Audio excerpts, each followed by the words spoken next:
Hey guys, GHAZZY TV here with another Path of Exile video, and in this one, I'm going to talk about something I should have done a long time ago. Essentially, what I've been trying to do lately is prepare myself for a mage skeleton play, but that one requires you to play something else in a lower budget, and that led me to a bit of a reminder.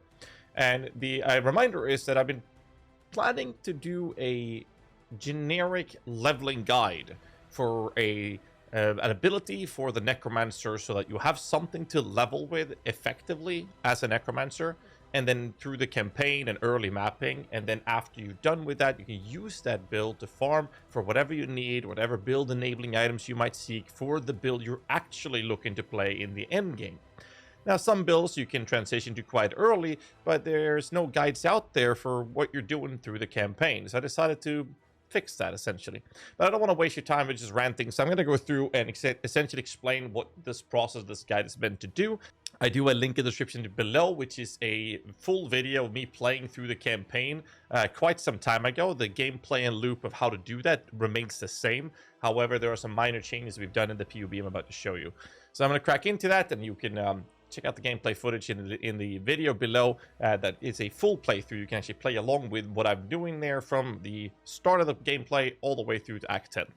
Anyways, let's crack into it. This essentially is the initial whip for the Absolution Leveling Necromancer guide. There will be some minor changes in this POB, so it looks a little bit better. Once it's ready, I will either in the description below will have a link to this POB, or directly link it to the actual written guide, which will also have this POB. We're going to have some notes sections, which we're going to clean up in the POB as well. But the most important part is that we're going to make sure that we have some progressional stages in this POB as well, which stretches all the way through. But I wanted to show you the initial plan for this and how to operate it. So the POB, which is currently needs a little bit of work, but I wanted to record this video. Essentially, it's showing you some initial ascendancy nodes, so this will also be covered in this list of skill trees, so you can check them out step by step as you're leveling, and which order you want to take them. We're only taking the first three because it's a leveling guide, and how we're starting off in the early stage, picking up what nodes and in what order, so that you get to the final product in the end, which is supposed to get you from the start of a character throughout the entirety of the campaign, and then after the campaign is done, even early maps if you so need to. The build will eventually stop at a certain point. In this case, it's up to 96 points. However, 96 points doesn't get you very far. It's about level 70 something. So the plan is that once you're done with that, you start taking notes that is meant for the actual endgame build you plan on playing. We'll have a written guide for this to go through things in detail to help players that you might be part of that category, that are coming from Path of Exile 2 and has never played PoE 1, or maybe you're a PoE 1 veteran and just never bothered playing a Necromancer or any Minion builds. So I hope this video will be useful for you.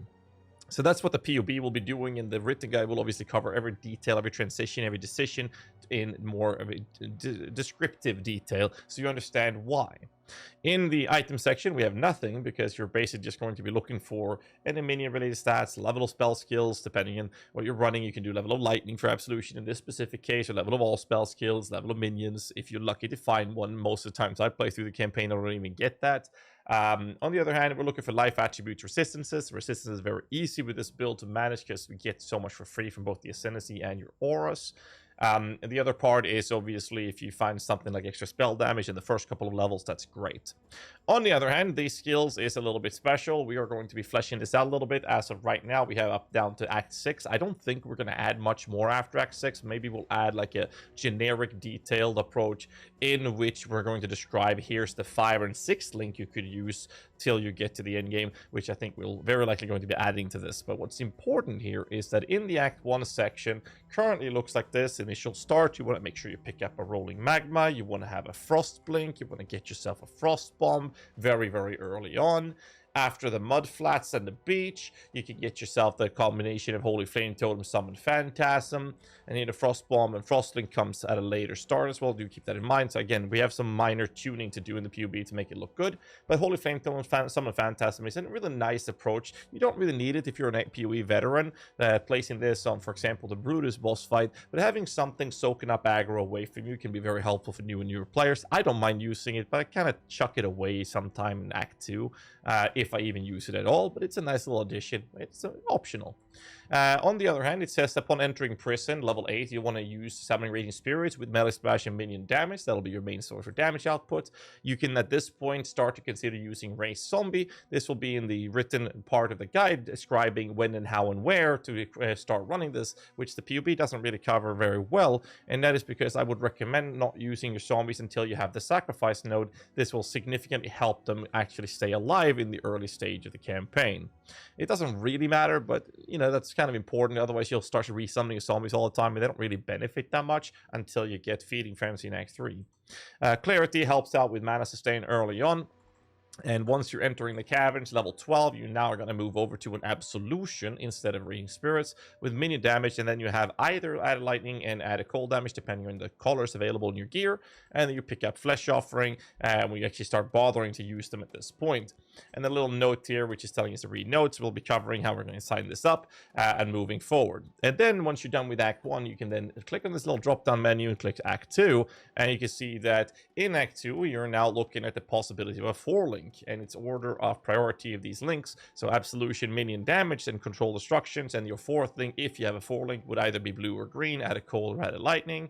And it also says corrupt Absolution in the Vaal Ruins. This is simply because in the Vaal Ruins, you'll encounter a double corruption or a corruption temple thing. You can then get 1 free corruption per character. So even if you reset the zone, you'll only get once per character. The recommendation is to use that on the Absolution, because if you happen to get a Vaal Absolution, that shit will just make you fly. Obviously, that's not part of this guide or this little template, but it is nice to keep in mind. Auras are changing a little bit here. We're going to be adding skitter bots in the current state for Act 2. We are adding minion life to Raised Zombie. We're keeping Flesh Offering, keeping Desecrate at low levels, marked here with a level 1. You don't need to level it. We'll be able to pick up a shield charge from Act 1 if you have a shield. This is something you can start to bother to do during Act 2. I wouldn't really care about it in Act 1 due to socket starvation and whatnot, and gem starvation in general. And then when you're done with that, you can move over to Act 3, and in here you'll say, well, now we're kind of expecting you that during Act 3, or even before you enter Act 3, you might have a 4-link. The support should now be physical to lightning, control of destruction. The physical to lightning you pick up at CO, so it's a library quest in Act 3, just at the tail end of Act 3, so if you don't have access to this, or if it's your second character, you can just buy it from the NPC in your hideout. However, before that, you'll use the same setup as prior, which is what you saw in the Act 2. In this little note here, some auras. It says Skitter Bots, Purity of Elements, Clarity, and you can see Clarity is not checked because it says PoE after Eldritch Battery, remove the Clarity, and Eldritch Battery is over here. So once you get this node, you have no need for Clarity. You do keep in mind that you want to have like 100, 200 energy shield at this point to sustain it, so make sure that you don't neglect the fact that if you have energy shield on your gear, that's beneficial for you. And then you can run Skitter Bots with Purity of Elements that makes you ailment immune, no shocks, no freezes, tons of extra resistances, very good for defenses, puts less pressure of that on your gear, so if you have an item with a high life count instead, that would be preferable at this point. Flesh Offering, Desecrate as per usual. We're adding Convocation yet again from something that I don't care about till I get to Ciosa. But Convocation is good. And then at this point from Ciosa, again, a library, a quest, gives you access to Feeding Frenzy. These gems are from level 31, to keep that in mind. So at the tail end of Act 3. Feeding Frenzy is a buff that when that minion it's supported to hits something, there's a chance you get a minion damage buff globally to all your minions. We'll put that on your zombies, and this is why we have minion life there. They're literally just there to stay alive. As long as you have one alive hitting something, your Absolution minions will do more damage. And then we move over to Act 4, in which we have Absolution, mini damage, spell, physical lightning, and spell echo, which you can do once you've cleared off Diala and you're heading into the belly of the beast. So you can actually go to town and pick up spell echo then. It is a level 38 gem, do keep that in mind. And Aura, Skitterbot, Purity, Flesh Offering, Desecrate, Convocation, Shield Charge can now have faster attacks and from CO, so you can actually start using this if you have the colors.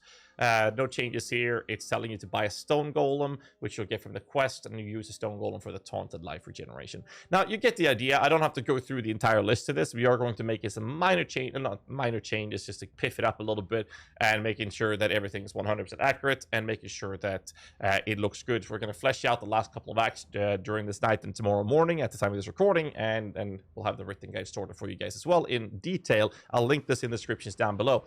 And I just wanted to know if this type of video is something you guys want me to make. I've considered this for a long time, then I keep postponing it, and I spoke to Atros, my right-hand man who helps me with the written guides for PoE 1, and we said, you know what, like this Mage Skeleton build that I'm going to be playing, I am going to stay Absolution, then I'm going to use that to get the necessary items to move into Skeleton Archer, which is a Mata and a Ancient Skull. I can show you here in this video, actually. So a Mata, it's a Scepter, a Bad Roll Scepter, and an Ancient Skull, which is very, very common. So that's what I plan to do, and then switch to Skeleton Archers. But you can stay with Absolution, like even yellow, red tier maps if you want to, and if you're comfortable with that, just do that, and then switch to the build later on. The purpose behind this guide, or what I wanted to do with this POB, is to offer a smoother experience for people who are not veterans in PoE 1, to allow them to have something bare bone template they can kind of like go along with and follow, so that you can have a smooth experience through the campaign and early stage of mapping to accumulate the wealth, especially in cases such as the Mage Skelly build I plan on playing for 326 that requires me to play something else as I transition into having enough wealth to buy the necessary pieces to go into medium budget, which is going to be like 10-15 divines. Actually, it's going to be pretty a lot cheaper than that, I think. 5 to 10, I think. It's going to be very cheap to transition this time. But that's the plan. And a lot of people who are not experienced Minion players might find it very confusing. So we're making this video. Let me know in the comments below. I don't want to waste your time anymore. Hit the like button, subscribe for more content and all that jazz. It helps the channel out. But do let me know in the comments what you guys think of these videos or the guide itself. I mean, the video is just me ranting about it. But let me know what you think of the guide. And if it's something you guys find to be useful, I need to know that, because if it is, I'll look into something, if we can do this on other builds as well. Anyways, I'm not going to waste your time. I'll catch you guys in the next one. Till then, stay safe and keep rocking.